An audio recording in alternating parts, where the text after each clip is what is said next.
وہ اپنے شاگردوں کو ڈانٹتے بھی تو جنتی کہہ کر ڈانٹتے ہیں، یعنی کوئی گالی نہیں ہے، کوئی برے کلمے نہیں ہیں، بلکہ ایسا جملہ ہے کہ اگر قبول بھی ہو گیا استاد کی زبان سے، اس کی تو زندگی وصول ہوگی، اس کا بیڑا پار ہو گیا۔ ہمارے درمیان ماں باپ کو بھی یہ چاہیے کہ بچوں کو کس طرح کے اخلاق آپ دے رہے ہیں۔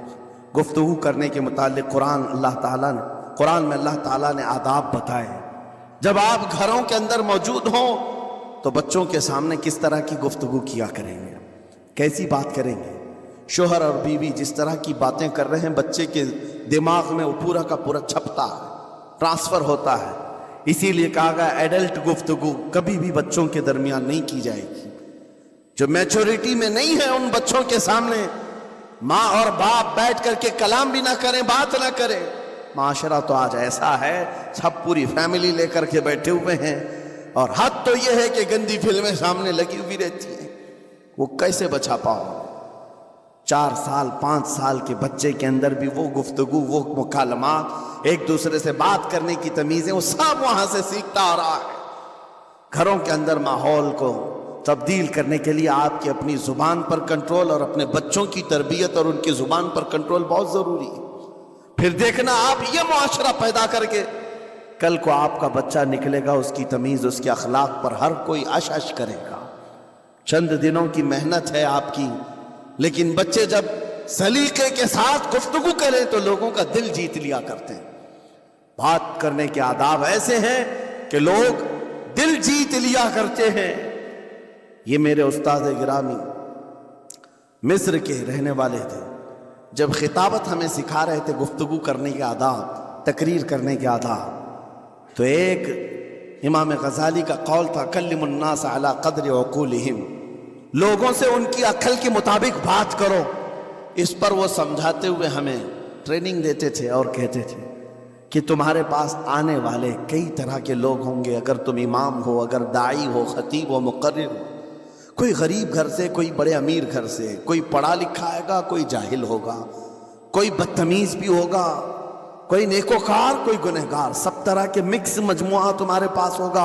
ان سے خطاب کرنا، ان سے بات کرنا، کس انداز سے بات کرو گے، کیسے ان سے کلام کرو گے۔ میرے عزیزو، یہ ہمارا اپنا ہنر نہیں ہے۔ ہم جو آپ کے سامنے گفتگو کر رہے ہیں یہ ہمارا فن نہیں ہے، یہ اپنا پیدا کیا وہ ہنر نہیں ہے۔ ہمیں سکھایا گیا تھا صرف اور صرف آپ کو اس مجمع سے اور یہ آئے ہوئے جمع غفیر سے بات کرنے کے لیے ایک ہی اسلوب اپنانا ہے، دیکھنا ہے کہ رسول اللہ کیسے بات کیا کرتے تھے۔ میرے آقا صلی اللہ تعالیٰ علیہ وسلم کا اسلوب اپناؤ۔ حضور کے خطبے دیکھو، حضور جب خطاب کرتے، ظاہر سی بات ہے مسجد نبوی میں اس وقت بھی لوگ، ہر طرح کے لوگ آتے، دیہات کے بھی تھے، شہر کے بھی تھے، اعلیٰ دماغ والے لوگ اور کئی الگ الگ قسم کے لوگ آتے۔ حضور کا خطاب سب کے لیے تھا۔ عزیزان گرامی، ان سنتوں پر عمل کر کے آج آپ اپنے لہجے کو بہتر بنا سکتے ہیں۔ بس میری گفتگو کا خلاصہ یہی ہے کہ اللہ تعالیٰ ہمیں زبان کا صحیح استعمال عطا فرمائے، ورنہ یہ زبان کی سختیاں اور اس کی کڑواہٹ ہمیں دوزخ میں بھی لے جاتی ہے، دوزخ تک لے جا سکتی ہے۔ اللہ تعالیٰ اس کی مکاریاں، اس کی عیاریاں اور اس کی شرانگیزیوں سے ہم سب کی حفاظت فرمائے۔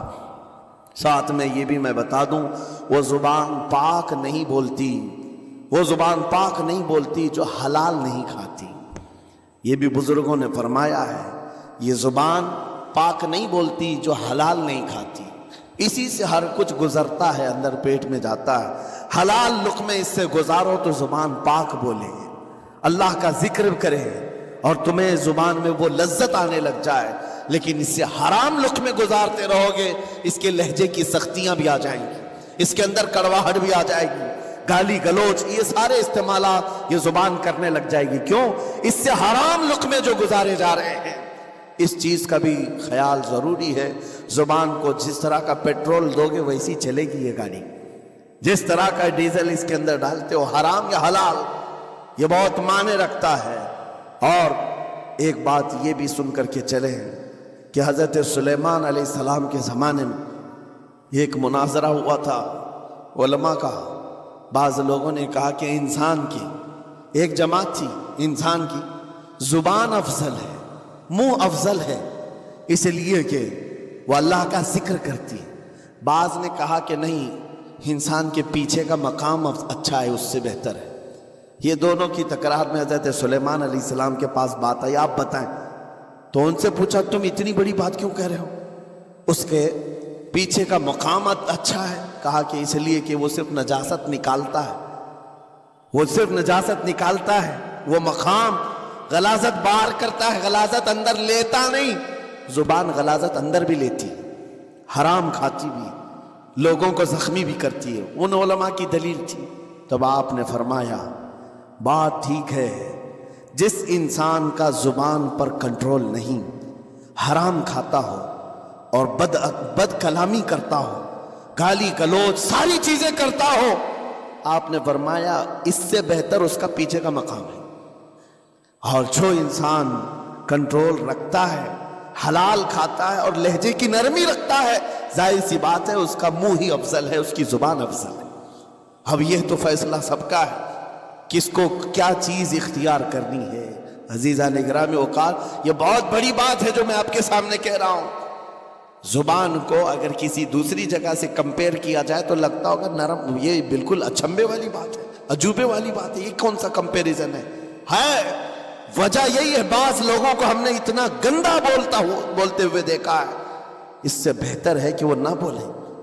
لوگوں کو زخمی کرتے ہیں، کسی کے مقدسات پر حملے کرتے ہیں۔ اللہ تعالیٰ ان کے زبان کی شرارتوں سے ہماری حفاظت فرمائے، اور کریم خدا ارحم الراحمین مولا اس چیز سے بھی ہمیں حفاظت فرمائے۔ قیامت کے دن کچھ لوگ صرف اس لیے پکڑے جائیں گے کہ وہ کچھ نہیں بولتے تھے، لیکن وہ جن کے ساتھ رہتے تھے وہ بولتے تھے، وہ لوگ بولتے تھے، اور ان کی وجہ سے یہ خاموش رہنے والا جو ساتھ میں تھا اسے بھی جہنم میں لے جایا جائے گا۔ اور وہ اس دن کہے گا پکار کر، یا ویلتا لیتنی لم اتخذ فلانا خلیلا، اے کاش میں فلاں کی دوستی نہیں کیا ہوتا تو اچھا ہوتا، آج میں بچ گیا ہوتا۔ اپنے ماحول کو بچاؤ، جہاں زبان کی خرابی دیکھو اپنے آپ کو بھی بچاؤ، اور اس ماحول سے بھی اپنے کو دور رکھو۔ اللہ کی بارگاہ میں دعا ہے مولا تعالیٰ اس زبان کو خالص اپنے ذکر میں لگائے اور اپنے حبیب پاک کے ذکر میں لگائے۔ مولا تعالیٰ ہم کو زبان کی بد کلامیوں سے محفوظ و مامون فرمائے۔